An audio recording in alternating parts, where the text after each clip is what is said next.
5 inside 50s in the last. What sort of prevented the side from getting over the top in the end, do you think? I think we'll focus more on the middle part of the game, which is a little similar to my eye than to the Port game a couple of weeks ago, where we just were playing really poorly. And for a period there, it looked like we were just being so outplayed that it could have been a really bad loss. So the fact that we gave ourselves a chance to win is a positive, but still, not enough to make us feel better about the early part in the game. So late, when it became a bit of a scrap and, we had our chances, I think that probably comes down to, a bit more of the game of inches that is AFL footy at this level. You sort of look at a whole range of situations, and it's a finger on Close's goal. O'Shea Mullen's kick got smothered. If that one gets through, we've got a good look, but it bounces back to Toby Green. Like, those things are less method. I think just a little bit of, it happens. But where the method and the way we want to play really fell down was early in the game, where we put ourselves in that position where I thought we were lucky to be sort of 4 goals down there at one stage. When you put that second forward, We're pretty clear on the things we need to work on, but you know me, I don't elaborate sort of publicly on the detail there. That's sort of for us to work through, and others can make their observations. But maybe one thing that I will steer you to is just the shift in the way the game was played in the last quarter and a half compared to the way it was played in that second quarter in particular.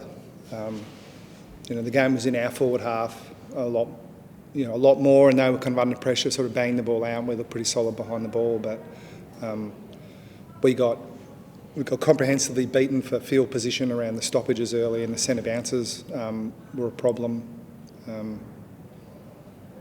I think those things were the most obvious. In a more positive way, you were able to win that momentum back. So being able to do that is so hard in footy. Is that a positive you go and you say, well, didn't get the win, this is really important? Yeah, I think we always try to not get carried away, and we were 7-0 and certainly not carried away. And now we've lost the last 4.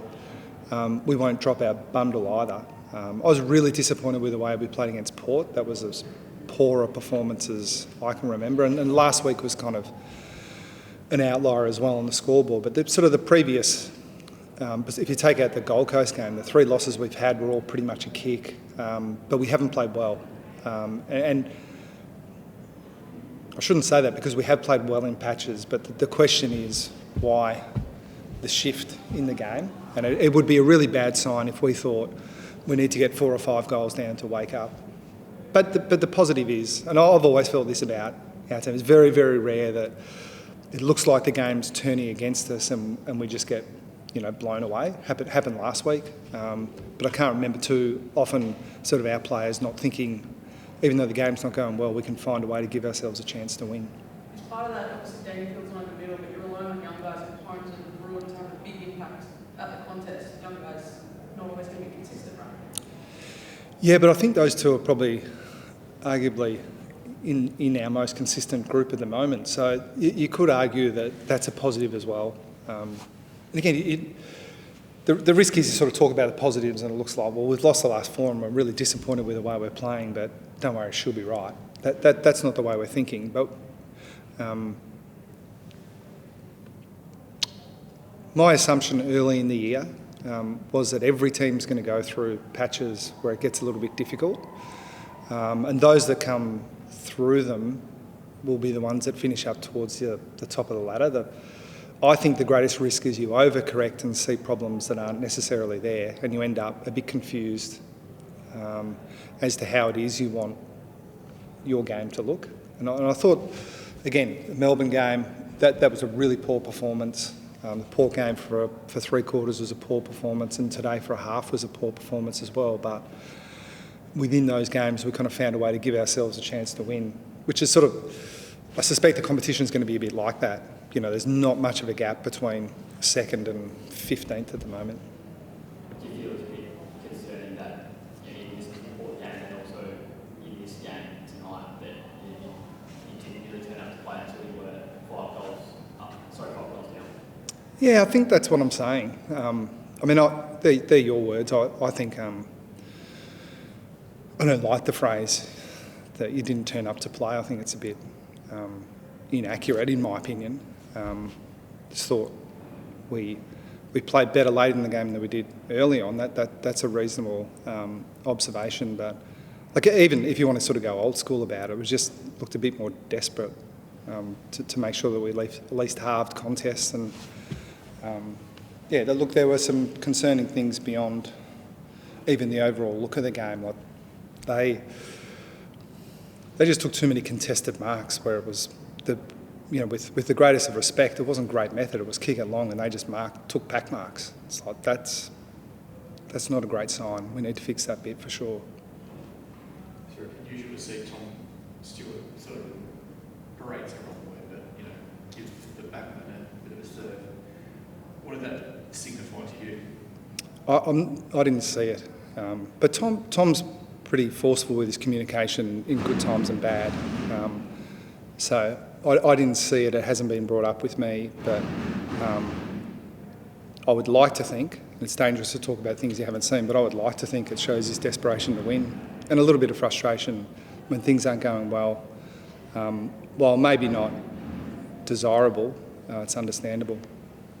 And worried is a word that you clearly steering clear of, but are you nervous for when the runs start happening? It seems to be an unusual amount of runs going against you at the moment.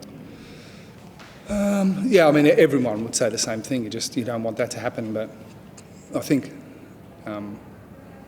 good policy. It's been uncommon though over your last few years. Yeah, and again, I'm sort of trying to look forward. Like I think it's a mistake for us with Clark in the team and Conway in the team and Shannon Neal in the team and Ollie Dempsey in the team to kind of look back. Oh, but 2 years ago, like they're different guys and it's a different team. So you can point to system a little bit, but I think what you're looking for is like a common thread in those scores against. If it's kind of happening the same way, then you've got a real problem. If it's kind of just a series of goals scored in different ways, then I don't think it's as concerning as... I just think it's a bit simplistic to sort of say, well, they were outplaying us and they kicked lots of goals in a row. It's the easy answer, and what we try to avoid in the coaches' box is we've got to make sure they don't kick the next one. Like, we've got to focus on how we stop them kicking the next one, and that's where we just think we're a little bit off. But again, it's different every time. The centre bounce becomes really crucial after they've kicked a couple of goals, and I thought we were pretty poor in there for most of the night. Toby Conway stopped out tactically, but showed some good signs before that. How do you see his performance overall? Yeah, I mean, Toby's improvement is exciting for us. We don't want to put a ceiling on what Toby can do, but also we didn't expect him to be a world beater now. That's just unrealistic. So it's good to have him in the team. And yeah, even, as I said, I've sort of referenced Jai Clark as well. It's nice to see those guys in the same team. Hopefully they can play together for 15 years. And Max Holmes, playing probably more in defence over the first maybe 7 or 8 rounds, has played more in the midfield the last sort of maybe, I guess 1.5 games. How have you seen his move in the midfield, and do you think he will start to keep playing more in the midfield into the rest of the year? Yeah, we probably saw him as a midfielder first at the start of the year, and he just was so electric behind the ball that we kept going with it. But we have been beaten in that area for a few weeks now, so it just made sense to have him around the ball a little bit more, and I think he's delivered. Do you think you'll get any back next week? Rowan potentially danger for you? Yeah, I think Rowan will be available. That was just a minor adductor that was probably, 50-50 call on whether he could play. And look, Pat's in full training and looking good, but we're going to hold him back. We're just going to do that. So when exactly is a little uncertain at the moment, but not next week. Even though he's in full training and pretty keen to be out there. Any injuries tonight? No, we thought we were pretty clear. Yeah. Thanks a lot.